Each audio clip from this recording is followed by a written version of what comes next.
Police search warrant! Police search warrant!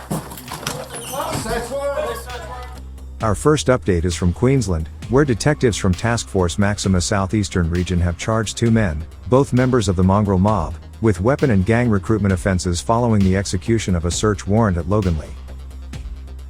On July 8, investigators from the Crime and Intelligence Command's Organised Crime Gangs Group executed a search warrant at a residence where they located and seized firearms, gang clothing and paraphernalia. Both men, aged 27 and 44, were charged with 1 count each of recruiting persons to become participant in criminal organization and unlawful possession of a firearm. They are expected to appear in the Southport Magistrates Court. Organised Crime Gangs Group Detective Inspector Craig Bowman said that authorities will continue to proactively target members of organised crime gangs and their criminal activities. We are aware of the attempts by some groups to recruit and expand, and we are actively targeting these groups to prevent their actions impacting the safety of the community, detective said. The Mongrel Mob, originally founded in New Zealand, is the biggest gang in New Zealand and has grown into one of the most notorious and violent outlaw gangs, with increasing influence across the eastern states of Australia. The gang is known for its involvement in drug trafficking, violent assaults, and intimidation tactics, and has been expanding its foothold in Queensland in recent years.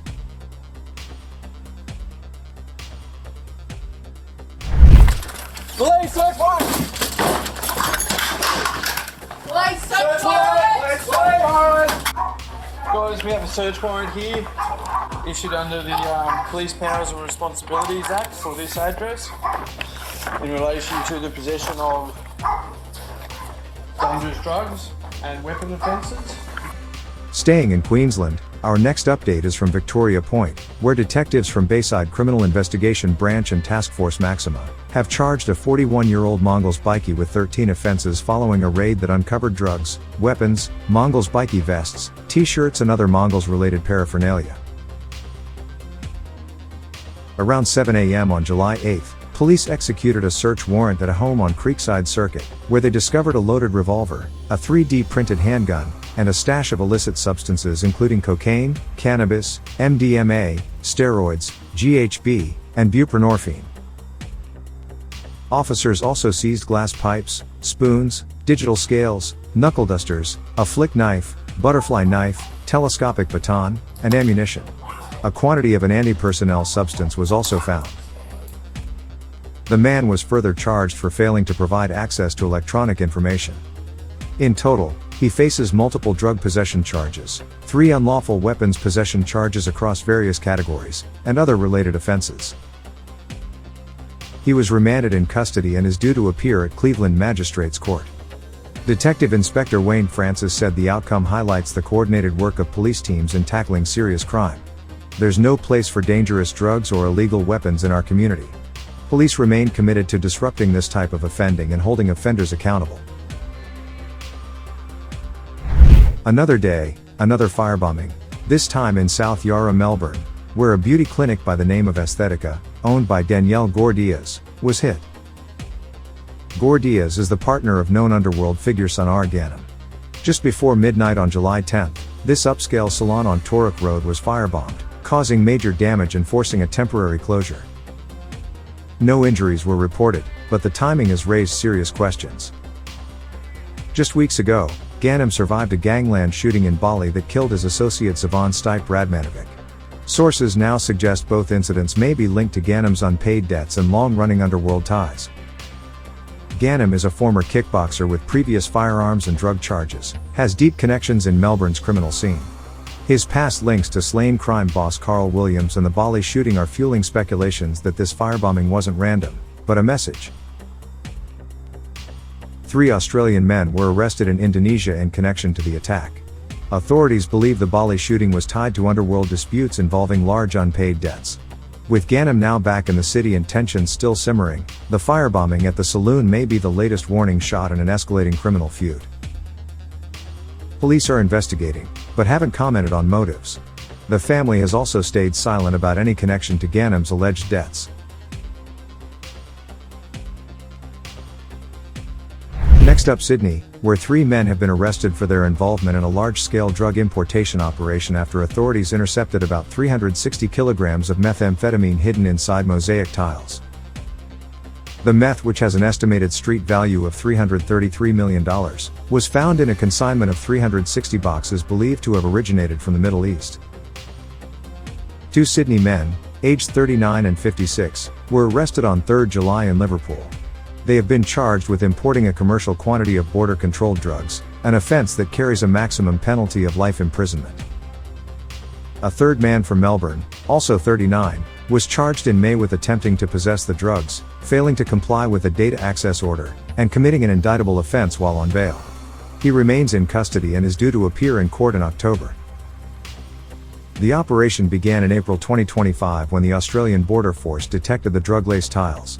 The Australian Federal Police then conducted a controlled delivery of the consignment to a storage facility in southwest Sydney. The 56-year-old man used an alias to coordinate the delivery, while the 39-year-old assisted in storing the shipment. Authorities claim both men were aware of the drugs and expected to be paid up to $50,000 for their roles. The consignment was later moved to a second facility in Clayton South in Victoria, which led police to the Melbourne man, believed to be the intended recipient.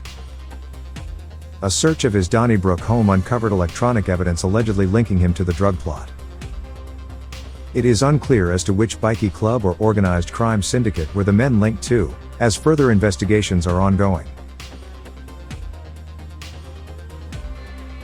Our next update involves a 29-year-old man with alleged ties to the Rebels MC, who has been charged after police uncovered disturbing footage of a cat being shot at point-blank range. On 28th of June, Raptor Squad officers stopped a suspected stolen Hino truck on Woodville Road in Villawood.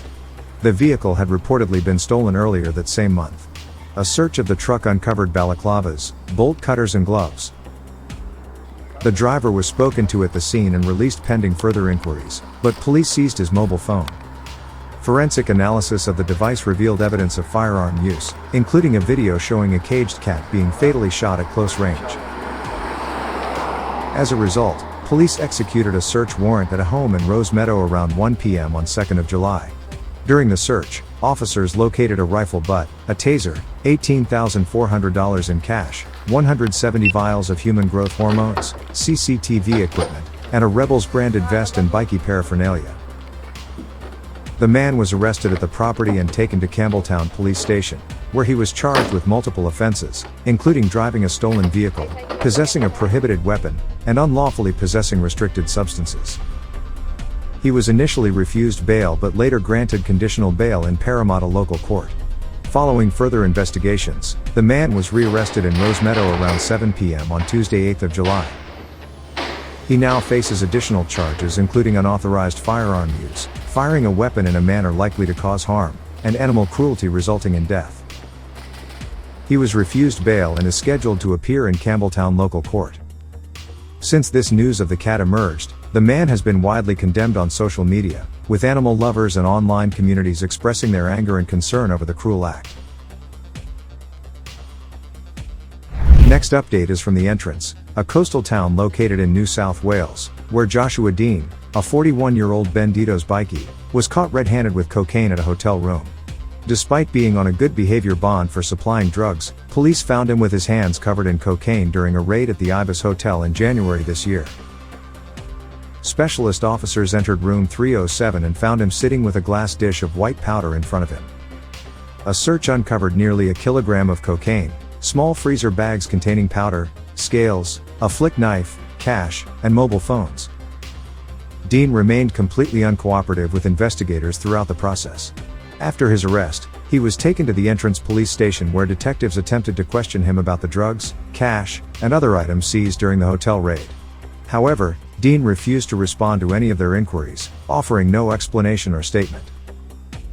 Later he pleaded guilty to supplying a commercial quantity of cocaine and failing to comply with a digital evidence order. Other charges, including supplying methamphetamine, were withdrawn. He did not apply for bail and will be sentenced at Gosford District Court. He was also arrested in 2013, when police gatecrashed a Bandido bikie party, with over 100 members present at the club's Southern Sydney clubhouse on Lorraine Street in Peakhurst. At that time he was arrested and charged with possessing a knife and prohibited drugs, and also for an outstanding warrant. Next up we move to Townsville, where police have charged a woman following the seizure of drugs, cash, and other items during a traffic stop in Garbutt on July 8th. Again, my name's the Townsville Tactical Crime Squad. At the moment I'm just going to detain both of you and this vehicle for the purpose of the search, as I reasonably suspect there's dangerous drugs or paraphernalia in this vehicle. Before I start the search for both of you, is there anything you want to declare? Anything you want to declare? No? Anything that's going to harm myself, my partner, sharps, needles, knives, anything like that? Got a knife? Cool. That's alright. Where is that? Around 4 a.m., officers from the Townsville Tactical Crime Squad intercepted a white Mercedes on Bayswater Road. During a search of the vehicle, police located a variety of drugs including methamphetamine, MDMA, cocaine, heroin, and prescription medication. They also found a knife, approximately $20,000 in cash, a metal safe full of cash, and a Flipper Zero device. The Flipper Zero is a portable multi-tool used for hacking and testing digital systems. It can interact with RFID, NFC, and other wireless protocols, often employed by criminals to bypass security systems or access electronic locks. A 24-year-old woman from Cosgrove was charged with 6 counts of possessing dangerous drugs, plus 1 count each of possessing a knife in a public place, unlawful possession of a weapon, possessing drug utensils, possessing tainted property, buying or possessing medicines without prescription, and possessing equipment intended for use in a crime. She was remanded in custody and is scheduled to appear at Townsville Magistrates Court. Our next update is from Melbourne, where police have charged a 43-year-old man following the discovery of a large drug and weapons stash, hidden behind a remote-controlled false bookshelf in his home. The man is accused of running a drug operation along Chapel Street's entertainment strip, using rideshare drivers to unknowingly deliver cocaine, methamphetamine, MDMA, and butanediol to clients at nightclubs and bars. His customers received a drug menu through encrypted messaging apps listing available substances, their weights, and prices. Orders were then fulfilled by direct delivery to venues, pickups from the man's home, or through rideshare drivers like Uber and Didi who were unaware of what they were transporting. During a search at the Arkell Street property in Prahran on July 4th, police seized various drugs including methamphetamine with an estimated street value over $16,000, cocaine worth almost $11,000, butanediol valued at $10,000, MDMA worth $6,000, steroids and prescription medication, weapons including an imitation Glock handgun, knuckle dusters with a spring-loaded knife, daggers, a slingshot, an axe, an extendable baton, fireworks, and various electronic devices. The man faces 30 charges, including trafficking and possessing multiple dangerous drugs, possession of weapons and explosives, criminal proceeds offences, failing to provide police with a phone PIN, and offending while on bail. He has been remanded in custody and is due to appear in magistrates' court. Our next update is from Russia, where Rebels MC Russia just marked their 9th anniversary with a massive national run through the country, bringing together bikies from across the nation. Formed in 2016 with backing from elite Rebels royalty Alex Vela, the Russian chapter has grown into a major force. Since then the Rebels MC Russia has seen steady growth, attracting members from various regions who share a passion for riding and a commitment to their creed. The chapter has become known for its well-organized runs, strong community ties, and dedication to upholding the values instilled by Alex Vela. Hundreds of rebels on Harleys thundered through towns and countryside, flying club flags and wearing their signature skull patches. The ride ended with parties, live bands, and a patching and cake-cutting ceremony. Each year, the Rebels MC Russia celebrates its anniversary with a major run, bringing together members from across the country. But this wasn't just about brotherhood. Like fast food franchises, outlaw motorcycle clubs use international chapters to expand operations. Law enforcement warns that countries like Russia serve as key hubs in global drug trafficking routes, linking regions like Asia and the Middle East to Australia. The Rebels, founded in 1969 in Brisbane, now operates in over 20 countries and are actively recruiting locals abroad. Russia's size and strategic location make it ideal for moving illicit goods across borders. With the 9th run now behind them, the Rebels MC Russia looks stronger than ever. If you're looking for more thrilling and edgy bikie and organized crime updates, feel free to hit that subscribe button and share it around. Drop a like, and let us know your thoughts in the comments. For those who really want to support the channel, a super thanks goes a long way, especially since many of these videos aren't monetized due to the nature of the content. We're truly grateful for every like, comment, and subscription.